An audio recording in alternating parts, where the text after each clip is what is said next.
friends, welcome back to Lakshmika Lectures YouTube channel. Breakfast കഴിക്കാൻ പോകാണ്. തേനീച്ചയും പൊട്ടിച്ചേട്ടനും വന്നിട്ടുണ്ട്. അതുകൊണ്ട് നമ്മൾ എല്ലാവരും ഒപ്പം ഇരുന്നിട്ട് ഫുഡ് കഴിക്കാം.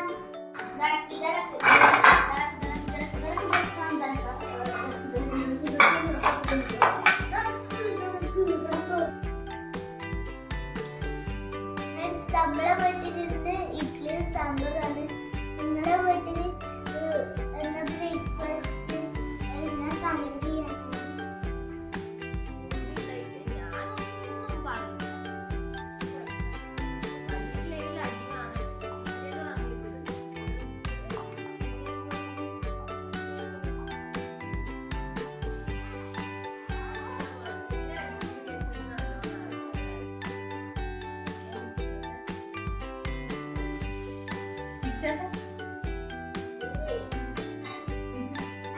ബ്രേക്ക്ഫാസ്റ്റ് ഡൽഹി സൂപ്പർ ആയിട്ട് ലൈഫ് ഭയങ്കര ഇഷ്ടമായി. അപ്പൊ ഞാനിതൊന്ന് കഴിച്ചു തീർക്കട്ടെ.